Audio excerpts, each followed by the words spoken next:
I like this here where we wrote like hidden buyers may be hidden, but doesn't mean they're passive. So what does that actually mean, Tucker? Right. Well, I think it means that they're watching, they're listening, and as you see some stats here, so 55% of these buyers are using thought leadership as part of their vetting process, and then we can get into what they want in terms of fresh perspectives, ideas that challenge their assumptions. But what this tells me is that those internal stakeholders, those hidden buyers, are actually watching thought leadership, and they want to see how you're thinking.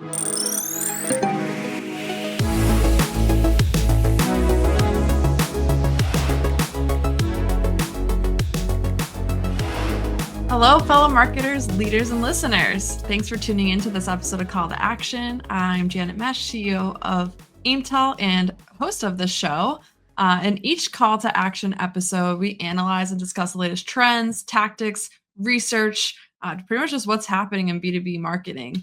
And we do conclude every episode with one call to action. So we really want to make sure you're going to get something from this episode that you can take and apply to your company, to your marketing campaigns, collaborate with sales better, all of the above. So I'm very excited to be joined with my co-host, Tucker Delaney-Winn, growth marketing lead of Aimtal.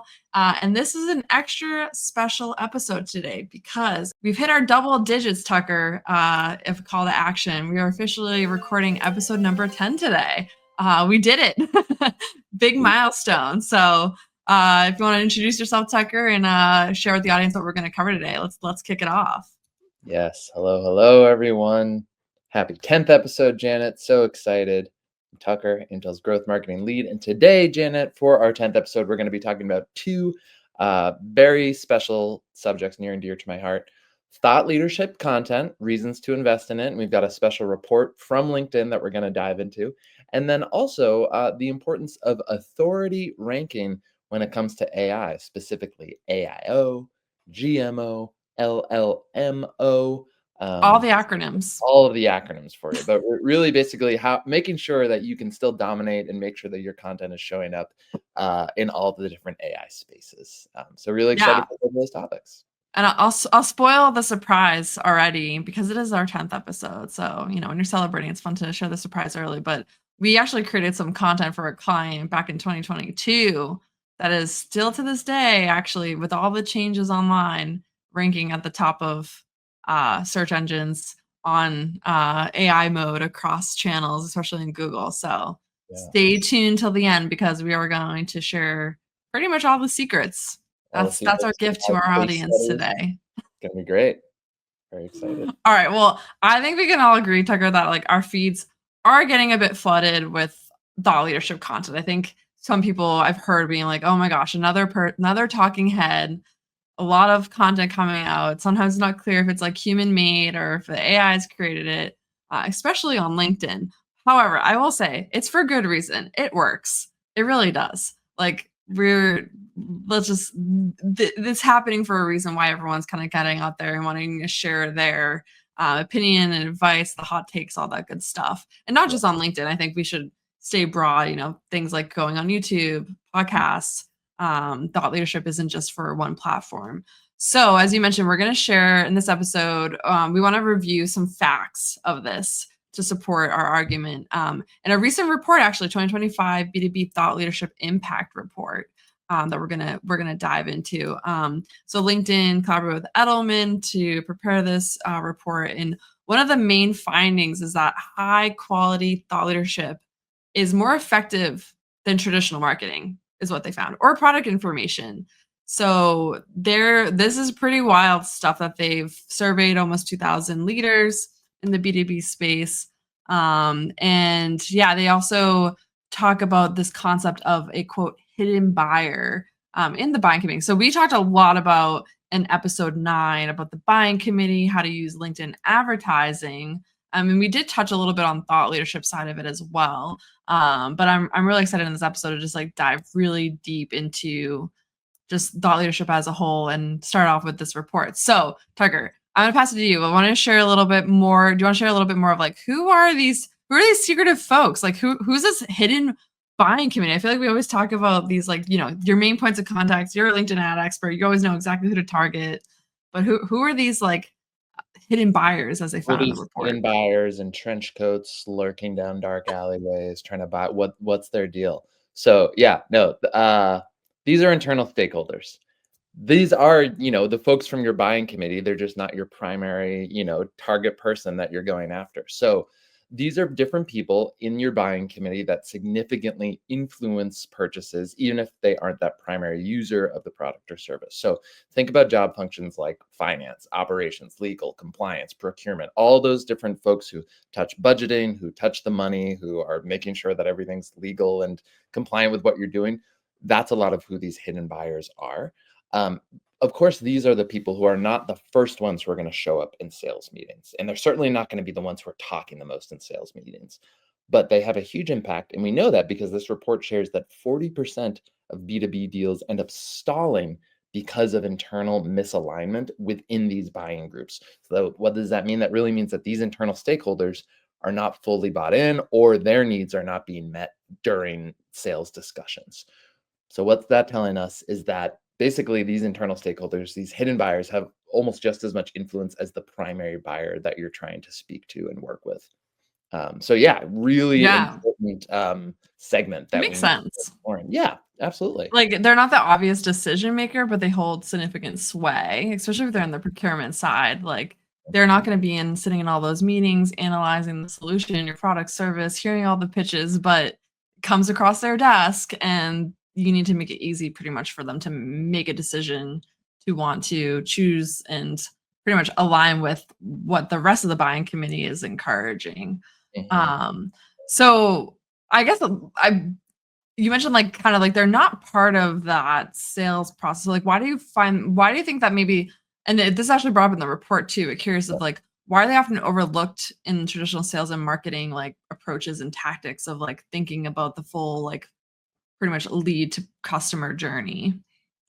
I mean, I think there's a couple of reasons. I mean, first of all, like sitting in lots of meetings with marketers, like I think people like to sit around and be like, who's our target audience? And they're usually either Mhm. talking about the primary buyer or they're talking about the user of the product. And like, it's like, Right, we got to talk to those two people. What are they doing? What do they care about? And that's great. But rarely do I see other people bring up finance or compliance or legal as people that need to be considered in the marketing and sales output that we're doing. So I think, first of all, they're just not being considered. They're being overlooked because people aren't thinking about this group. Um, but I also think a good piece of this that the report hits on too is that these people aren't particularly just box checkers. There's not like one little thing that they need to hit. They're right, typically looking overall and holistically at what you're offering and what you're presenting, and they're interested in your approach. It's not like, oh, let me just make sure that my SOC 2 compliance is good and then I'm good. They're actually interested in the overall thinking. And I think that's another right. reason why they're often just overlooked. Yeah. Right. Yeah, and I think that they're there to also protect their own company, that they're in the trenches of the terms and conditions. They wanna make that strong before they're committing to signing up and purchasing a new product or a software or even a Right. service. Right. No, Yeah. exactly. So, I think the thesis of this, which, was pretty fascinating, is that, they mentioned, kind of what you mentioned at the beginning of the episode is, like, what are they using to evaluate these purchases and to make this decision? It's like they're part of the process, but, let's bring up back up to the report, by LinkedIn Edelman from Mhm. 2025. The I like this here where we wrote, like, "Hidden buyers may be hidden, but doesn't mean they're passive." So what does that actually mean, Tucker? Right. Well, I think it means that they're watching, they're listening, and as you see some stats here, so 55% of these buyers are using thought leadership as part of their vetting process. And then we can get into, what they want in terms of fresh perspectives, ideas that challenge their assumptions. So I know sometimes I've worked with marketing teams where it's like, "Oh, okay, well, we got to speak to compliance. So let's generate a checklist of the things that like how we're compliant." And that's kind of like, "Oh, we've done our due diligence to like make sure we're good with compliance." But what this tells me is that those internal stakeholders, those hidden buyers, are actually watching thought leadership, and they want to see how you're thinking. Um, the report also found that they spend more than an hour a week consuming thought leadership, which is a lot of time, and it's on par with, the regular target decision makers. So Right. I think just going back to kind of like when it comes to um, how do we kind of need to engage these people, you need to start thinking about your thought leadership actually talking to these groups as well, not just your target audience. Right. Yeah, I Yeah, found that actually if that 1 hour per week, it didn't say in the report, but what's interesting would be like what kind of content is that? Like I in the context of video, if you have a bunch of, 1 minute videos and they were actually that would be a lot of content that they were consuming, if hmm, you put it into that perspective. yeah, Yeah, I found it really interesting too that they're not passive consumers. They're right, not, just pushing paper. I they like these buyers, they really value, as you were just describing, Tucker, that someone who's challenging their perspective and they almost gravitate more towards folks who have this bold perspective, right, inviting new ways of thinking. Like really that innovation piece, I think is super important to highlight in, when brands are marketing teams and even sales teams, like when you're analyzing, okay, what content should we produce? What should we share forward? What's kind of our positioning? If you're not kind of taking that stand and making those yeah, like bold, challenging those assumptions, I'll say, then you're kind of just part of just the common conversation.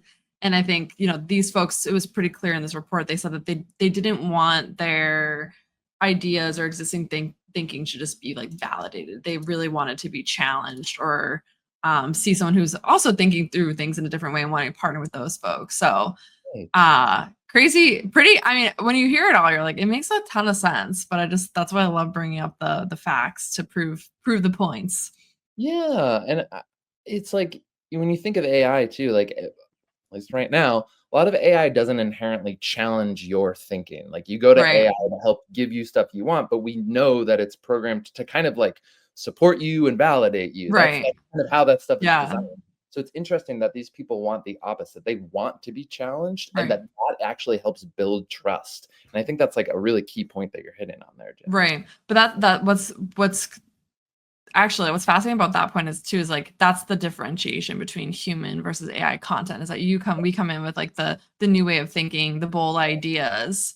And Right. then yeah, but like exactly like AI's I mean, actually there was I don't remember which report it was. I'll have to find it, but it was like another one where it was like analyzing top use cases of generative AI. And it was like when it first came out was like kind of, just kind of just like as using as like Google, like just searching for things or searching for information.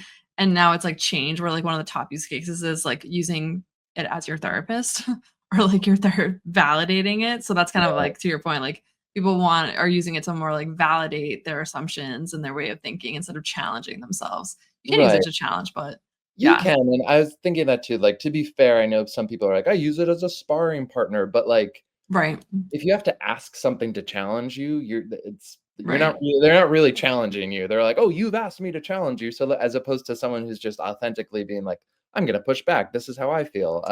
So yeah, no, I totally agree. That's like a critical piece of this, and I think that's why, as we'll get into, when you do thought leadership, you have to come with an approach that, as you're saying, is bold and challenges assumptions and kind of pushes people to think differently, as opposed to just completely validating what's already being said. Then it's just noise and boring, and nobody wants to watch right. that. Yeah. Exactly. So I guess in terms of like, okay, let's get into like the actionable side of it now. Then, like, great. Okay, we have like, let's say you have like your topics, ideas, what you want. And I think important distinction here to make before we jump into like the weeds is that it's not just talking about like your product offerings and like the features of your product. It's like what are the actual like solutions and challenges that you bring and provide to your target audience, to this buying committee, to the company as a whole. It's not like, oh, like we can, solve X, Y, and Z. It's more so like with these features is more so like we help you do your job better in these ways or we prevent these risks, whatever kind of the value is. So I think Right. that's an important distinction. Like we're talking about like thought leadership content. Like what are the big ideas that your leadership team or other members of your organization are like sharing online? So, I think the key here is building trust. One piece of this, yeah, as we have right here, is 57% of hidden decision makers favor quick takeaways over deep academic style content. So if you're about to go into a big essay about, why your product's great, or even just larger themes in the industry, that's really not going to work. They want those quick, bite-sized, easy to consume kind of pieces of content. And I think honestly, that can go against the grain if you think about legal or compliance, or people who are very detail oriented. That is certainly still the case. That's just not what they're looking for in thought leadership content. They want to be able to easily take away information and be able to consume it. And yeah, so I think that's really key. And in terms of human too, there's kind of a clear preference for a more human, less formal tone, not getting super intellectual, kind of not veering into kind of stuffy professorial tones, but really just telling it like it is, being straight up, being quick and straight to the point with the takeaways, and letting the strength of your ideas really carry the content, not depending on certain data or a long list of items, but really just the strength of your ideas, the thinking and the strategic work that you're doing. That's what people want to see. So yeah, I think that was really interesting to me. Okay, so in other words, Tucker, what we're saying is you don't have to have super high production video, but you do need to have high quality content that changes the way someone thinks. I think, case in point, coming on things like as we're doing here on Call to Action, like Yeah. just record yourself and someone else in your organization talking about this stuff, about Yeah. your ideas, get a podcast, turn into written content. But yeah, I think it would be interesting to hear if there's anything else from the report that you wanted to highlight. We wanted to highlight around this concept. Yeah, I think the larger takeaway is just all of these people want to see the confidence in your thinking. It's no longer enough to just trust a brand. People want to know who are the people behind the brand, and they want to establish trust with those people, and that in turn creates trust with your brand. And I think you see that in this stat as well. 79% of hidden decision makers are more likely to advocate for proposals from companies that consistently produce high quality thought leadership. I think when you step back and think about what this means, it makes sense, right? People are deep in a deal. There's several stages down the funnel. There's an internal meeting happening with stakeholders. They're weighing a couple different options. And one company has people who are doing thought leadership, and that thought leadership is being seen on places like LinkedIn, and the other place doesn't. Which one is the deal going to go with? I mean, I think it's like if Mhm. you're seeing people continually share their thinking and strategy about how they think about really important issues that are near and dear to you, I think you're probably going to have more trust towards that company. Right. So yeah, I think this makes total sense, but it's really great to see the data behind it. Yeah, and they also said that folks who create content that's pretty much that they can access it in any way that they want to. I think that's it's kind of back to that, they're consuming up to an hour of content Yeah. a week. I think validates that too. It's kind of put in yeah, if they come out, as your point, Tucker, the real example is that they just had a meeting and then they're taking a break and getting a coffee or eating lunch, and they maybe scrolling through LinkedIn and they come across a video or a podcast or a post that reinforces those ideas or that solution that your company provides back to them right in the Totally. feed. I went to a musical on Saturday, and I was sitting next to a guy. It was a Saturday matinee afternoon, and during intermission, he pulled up his phone and starts scrolling through LinkedIn. I was like, first of all, this is Really? Yeah, exactly. There you go. Exactly. And normal on a person. Yeah. Saturday, On a Saturday, yeah. I was look at like, that. guy loves See, theater, everyone, likes LinkedIn, like yeah, your new best friend. exactly, yeah. But yeah, people are scrolling through that stuff all the time, and they're gonna It's true. the Yeah. companies are putting I out thought actually leadership.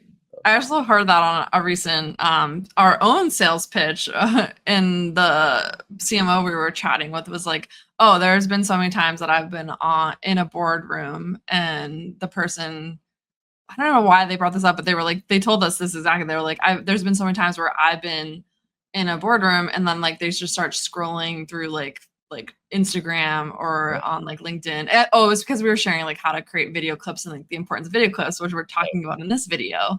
Yeah. And we were explaining pretty much what we're talking about here today. And he was like, oh, I've totally seen that. Like, absolutely. Like they pretty much lose interest in the meeting and then they start to just like watch videos or like read comments on social media. Right. So then to just extend on that, imagine for a second if they're talking about your deal in the room and the person starts to lose interest and then they pull up their phone and they're starting to scroll through, but then you also pop up there too. So it's like you're entering into that We see meeting. those guys everywhere. Right. Like, yeah. Exactly. I So love it. yeah. So definitely, I think the formats we're talking about, I think, are important. If, like, kind of take an action for anyone listening to this is like written posts are still definitely valuable and I think are important too because some folks like they're not able to like sit down and just watch a video. Like they do want to just read content online. So there's still absolutely a place but of course the other side of it is definitely like video. And we talk about a lot here at Aimtal. We produce a lot of video content for clients. It's extremely effective, not just organic, but also in paid campaigns. We talk about that a lot in some previous episodes of Call to Action. And we're going to talk a little bit more about video in a moment, but is there any other kind of type of content in terms of thought leadership, especially in the context of social, that you would want to touch on, Tucker, or share?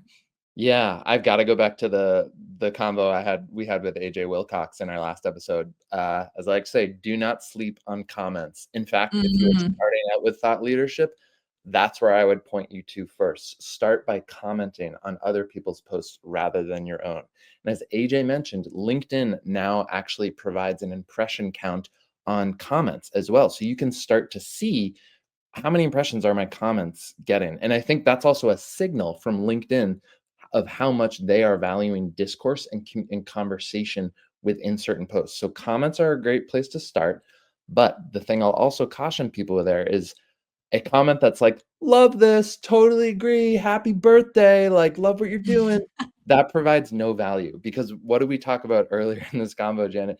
You need to challenge people's assumptions. So when you comment, you have to provide something meaningful back. And I would say that's either challenging or it could be agreeing and sharing your enthusiasm, but then taking the original post thought a step further in a new direction. You have to provide some sort of value. So that's really an important caveat when it comes to commenting. But I still think commenting is a great place to start. Yeah. Love it. Yeah, definitely. You're good at that. I'm not as good at commenting and sharing you're strong at that. But I think that's like also the part of it is like, if you're creating a thought leadership program within your organization or for folks, like do what feels natural for them. Some people do prefer to like write and are writers and wanted to share like written posts. Some people are totally comfortable coming on video and speaking. Others, do want to just like comment, share their insights. So I think it doesn't have to be a one size fits all approach. No. It's actually probably better that like you diversify like which channels people are showing up on. Of course, in B2B marketing, LinkedIn is a massive and one of the core channels that we focus on. But even YouTube, your blog content on your website, not just make sure that you have other people contributing. So there's a range of ways to bring those ideas forward that people will find them and discover them. Any final points? I definitely want to kind of talk about that, like discovering side of it, where people actually like consume this content. We want to share our recommendations and our insights of what we're seeing, especially when it comes to large language models and generative AI. But any little last points on this report from Edelman or LinkedIn, or just from your perspective before we move on, Tucker?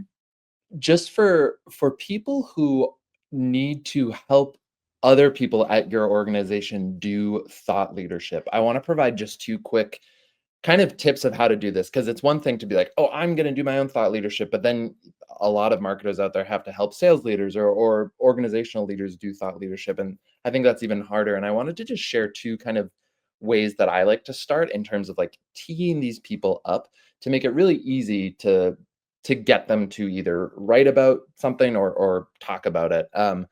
Two questions I like to ask people when I'm helping them do thought leadership, both of them are designed to get at the emotional drivers of your thought leader, right? Like what's actually got them fired up. So questions I like to ask are either one, what's got you super excited when you look ahead with your product or your industry? What's got you super excited? That usually gets them like, oh, well, tell you about this or that. Or what's got you tearing your hair out? What's got you so mad and angry that you wish you could change? And that, kind of gets people banging on the table and giving some sort of hot take that they're fired up about, which also yields people challenging assumptions. So AI really can't compete with human emotion. And I think those are two kind of ways to really get at it very quickly. So just wanted to share that for those of you who are trying to help others at your organization do thought leadership. Well, speaking of AI, let's chat about AI because it is important part of this entire puzzle. And I think anyone that's like, okay, I'm not fully convinced of like why I need to invest in like thought leadership content, like makes sense, a lot of effort. And it's like true. However, it is absolutely like where everything is trending. So, there's so many acronyms: AI, SEO, GMO. GMO stands for generative media optimization. LLM, AO. Like it sounds almost like a song from my days. So Oh, yeah. I know just exactly what you're talking about. you get my reference. Yep. Anyways, so but what's very interesting about, just to put this like all into perspective and why it's so important, is that the large language models, they as we know, they consume and gather so much data information online. They've already it's already pretty much crawled the entire internet. So you just want to keep feeding it content. Yeah. And however, though, because of the concerns of like, okay, everything's just like, generated by technology and artificial intelligence, there is obviously trying to kind of counteract that concern, is bringing in more human authority, making sure that that authority piece is like a very important aspect of like how they're sharing like information back to us humans.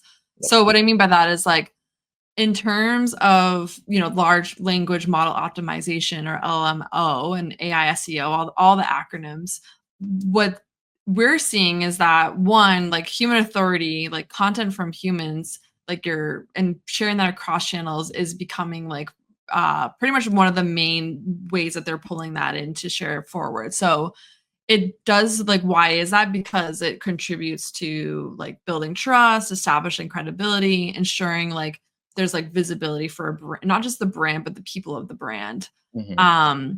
And what we're also seeing is that in terms, and this is like a couple other like stats that we pull up here, and some research and findings, and we're seeing this as well with our clients, is that videos really is the fuel of all this. So in Google AI overviews, video content is 3 times more likely to be cited than text content for product formation, just like gathering information. And then overall, just like B2B video content, it's achieved 1,200% higher engagement than text and image-based content combined. Yep. So I think, just getting on, sharing video, leading with that, helps to kind of feed these models that credibility and authority that it's looking for. Yep. Yeah, so there's a lot to kind of cover on this. Maybe we can start a little bit on like, take it back a little bit, especially in the context of like Google, because everyone, Google is like, when everyone thinks of SEO, search engine optimization, they think of like Google. Right. And Google shift since 2018 has been toward this like more predictive, conversational, personalized search experience. And like they've been very open about this. Like it's not a surprise. Like it's been happening for years. They have like Google AI mode now, the Google overviews, Yep. and it's definitely underpinned by like an entity first indexing, where like pretty much search results are organized around like these like entities or like brands, but Hmm. they're still the framework, like EEAT, like EAT, is still very relevant. I feel like there's a lot of like, I mean, I could see someone coming in the comments and be like, that's not really relevant anymore, whatever. But I think that what it stands for is relevant to kind of this overarching concept of thought leadership content. And what does it stand for, Janet? Because this is the I only know eating, like me and my daughter putting chocolate in our mouths, but tell me about this EAT framework. Yeah, so it stands for E. First E is experience, then E expertise, A authoritativeness, and T trustworthiness. So actually on their website, like on the developer page, Google says like, while EEAT itself isn't a specific ranking factor, using a mix of factors that can identify content is useful. So they're not saying it's like necessarily going to, like, if you do this exactly, They don't give it away completely, but it is an increasing measure of public credibility and Uh-huh. like shaped by how people perceive your brand. So trust is like, and what's happening too is that because this change to using like generative AI to, it's no longer like a search engine, it's like an answer engine. So these Mm, AI models aren't just looking at your website anymore. And this is mhm. what we talk a lot about. We're not the only ones that talk about this. Like everyone's kind of understanding and figuring this out. SparkToro is known for like kind of being ahead of these trends as well, where trust is earned through not just your website, but like sharing on LinkedIn as we share different like Reddit, different channels. And the LLMs are pulling from all of these sites, not just from your website. Right, right. Okay, super interesting. Yeah, and I feel like from what you said, like you kind of started out this section by talking about the importance of human authority and all of this, and it Right. sounds like what you're saying is that like these LLMs are pulling content where they are getting the signal that humans are very much involved in creating the content, Right. Exactly. and distributing it. Like AI doesn't want to just be pulling from AI. AI wants to be pulling from human sources. Um, Right. okay, so that's really interesting. So I guess my question on that, Janet, is so then how do you think about tying that back to thought leadership and why is that increasingly important with AI? Right. So one, I think the big one is like we're beyond that search engine. Mm, We're now in like the answer engine era. So really people are looking for answers and they're kind of looking for that level of like pretty detailed solution. So with that, it means that reputation and entity management. So entities like your brand as an entity hold more weight than like a traditional domain authority, which is good news actually. Like this is good news. I think we honestly have a little bit more control than historically. mm, And yeah, the LLMs, like, they depend on structured knowledge sources, and what that means is, like, in terms of sites like Wikipedia or Crunchbase, LinkedIn, review websites are still, like, very important where they're forming an understanding of your brand and then kinda, like, connecting that all together. So, it mm, is just even more crucial to appear and consistently, like, contribute and be part of these different websites. It's no mm. longer everything pointing back to your own website. It's like being out on, Reddit conversations, like Tucker mentioned, commenting on LinkedIn, like all being on YouTube, like sharing content there, commenting on link, like having pretty this channel specific strategy that we've been talking about for honestly years has Yeah. become even more important than ever with the introduction of generative AI and how it's living and pretty much interacting with the internet. Right. Okay, that's fascinating. But like kind of what that makes me think about it, like used to be if you wanted to like rank for a certain answer, it's like, oh, let me write that blog post that exactly answers that question and just optimize the crap out of that one blog post and then it'll be at the top of the rankings. But what I'm hearing Right. you say is that like, no, no, no. Now you really need to think about how can you kind of dominate across a bunch of different Yeah. channels.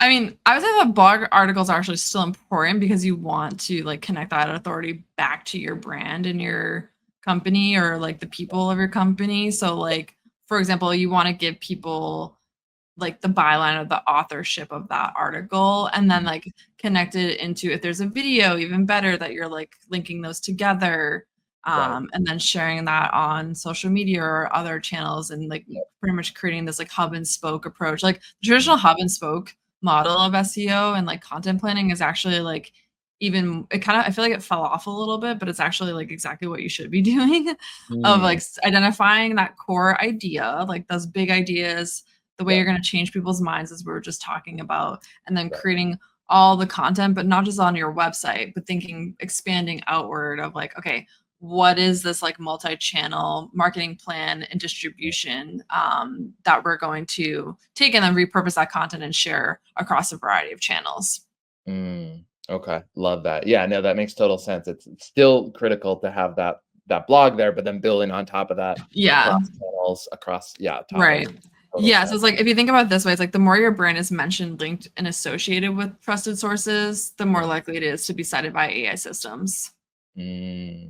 So okay. everyone really just only put a focus on like their website, right? Like, okay, we need to drive every bit of traffic to our website. And it's like, no, Right. actually you want to show up where people are already consuming information. Yeah. Um, and then there's like a whole other side of it where like you a big part of this is actually looking at like your schema markup, and updating all that information. So you can use like what's called like same as schema on your website structure data to like link external profiles back to your brand, different pages. What we're recommending to clients and to our listeners today is like definitely look into creating like author pages and or like bios on your website, not just like create people like give these folks who are showing up and being like thought leaders of your company, not just that they're on their own channels, but like give them a space on your website so that you're connecting all that back to your brand and your domain and your company, so that there's like pretty much just like massive. I just see this like it's like this big web, and you're just like making sure that it, like all the different roads are leading eventually back to your company, but not necessarily one central place. Like they're living in a bunch of different villages. I like that. Many villages working together Yeah, to build a strong nation. exactly. Yeah. So we did have an example we can share, Tucker. Here I can pull it up. But we did, as I mentioned at the beginning of this episode, we've done this effectively for clients, and we want to share one in particular. Did you want to kind of do you want to share the secret sauce with our audience? Sure thing. So how we'd like to do this for anybody watching the show, we might say, you know, got a security company, digital cloud security company, AI security company. The question is, which of these topics is kind of number one ranking for this company? And then, give people a couple moments to guess. And the answer is all of the above. All of these topics, cloud entitlement, cloud infrastructure entitlement management, CI/CD security, CNAP, and CSPM. All of these were ranking at the top on Google. But of course, the question is why? The reason for this is because all of those keywords were actually used for the fuel of thought leadership videos that we created. And this is for What's That series for Prisma Cloud, where we did kind of this short form explainer video series featuring industry thought leaders, breaking down complex cloud security terms, exactly like the ones we just showed. And kind of to your point, Janet, the focus was not just putting this on someone's website, it was creating a YouTube video. And as you noted here, this video for CIEM was created back in 2022. As of date of recording Before today, generative it's AI came out. Yeah. exactly, yeah, exactly. It's 2025. Yeah, now in 2025, we're still ranking at the top. And, I think a really key piece is because this is doing exactly what we talked about. It's having, humans who are authorities in their domains talking about subjects that they know a lot about in really engaging ways, short, bite-sized content. It's also, there is that technical aspect of it too. So when you create thought leadership videos, you really do want to go into the architecture of the videos. And as you can see here, we created chapters of the videos that also have longer tail keywords related to the larger keywords. So you can see where it says, what are CIEM solutions, functions of CIEM, benefits of CIEM. Those are all keywords in and of themselves. So when you start baking in, different parts of your video to address more long tail keywords that ladder back up or are spokes back up to that hub of the larger keyword, that just further reinforces your authority. So that was another thing as well. So there's a lot of strategy that goes into this, but I think the larger takeaway is when you start to do thought leadership videos in this way, it can help you really stay visible in a lot of different Right. areas. And the fact that like this has been since 2022 and we produce and publish this, like it's years of content, years of like performance and benefit to your brand and your company. Exactly. Yeah, and as we mentioned here, like we embedded that was what I was just talking about. It's like kind of that same as schema, making that connection between the written content and the video, embedding them, linking them together is still a very important, and if not more, even more important tactic that marketers and SEOs have been doing for years. Yep.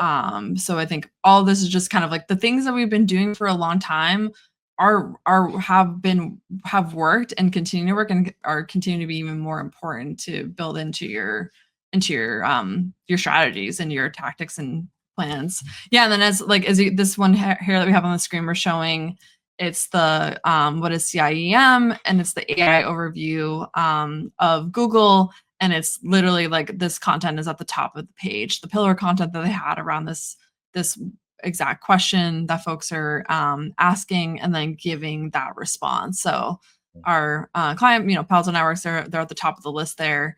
And it's all thanks to that content that we wrote, and as well as the video that was produced. So I think kind of rounding it out is what we're talking about, is like video is an important part of being the anchor of these brand marketing and thought leadership programs, but not even just because you only have to do video. I think what's great about video is then you can use things like AI to take that video content and repurpose it into all these other channels and other content formats. So like you can make social clips, you can then, boost those with paid ads. We just talked about that in our previous episode 9.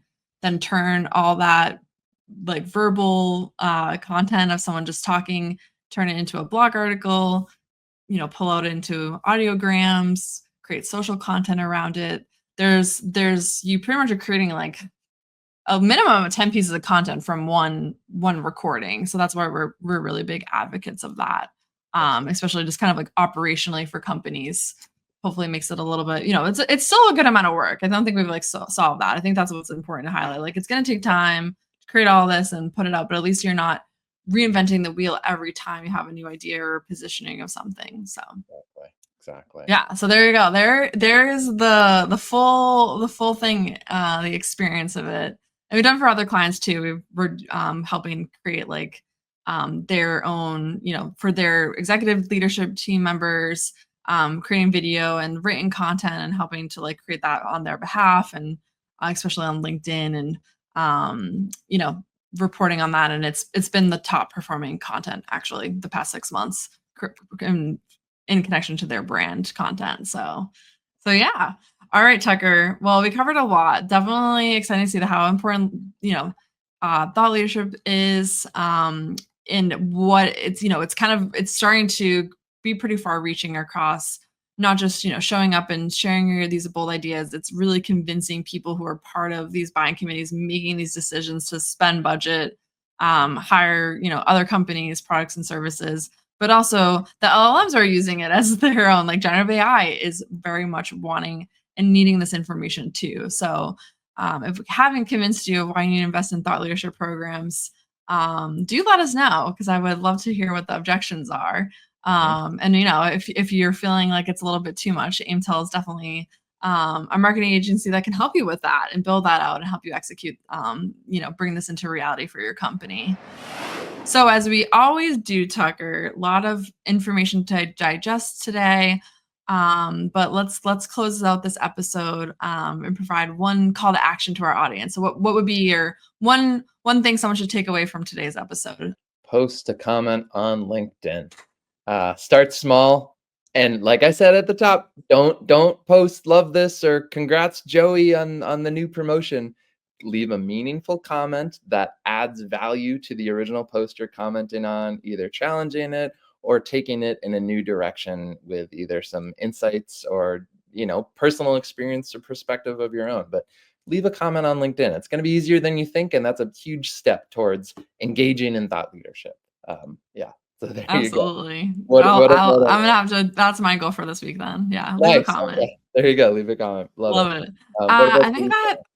Yeah, I would say that in a leadership position at your company, or you think would be really great, even in sales, like anyone that you think has some like great ideas, bold ideas, talking to customers, or really understanding like that kind of like pain of your audience, like just get them on a call and like just literally get them on Zoom and just record that alone and just get them fired up, ask them like a handful of questions, at least even just for 20 minutes, and just get them talking at you. So then you can take that and turn that into what are those bold kind of provocative ideas, and infuse that into like your marketing positioning and messaging kind of at the top of the funnel, as we've been talking about. And then give that back to them, that they can then go comment on LinkedIn posts with it, or share their own content. But kind of, I think the big thing is just try to figure out how to make it a little bit easy for people to show up and share their ideas. And then your job is to distribute that with your audience. So yeah, I think that's mine for today. Love it. Keep it simple. So yes, thanks for tuning into this episode of Call to Action. We'd love to hear from you, our viewers. We know some of you are listening, so definitely, as Tucker said, take that action. Comment on this video. Let us know what you're doing for your thought leadership programs, or what you would love to be doing. Any questions you have for us, what you're finding success in, what you're struggling with. We'd love to help and talk through that further. So definitely please like, subscribe, share this forward, hit us up, let us know what's on your mind, especially the next 6 months to a year at your own company. And we'll catch you on the next episode of Call to Action. Thank you.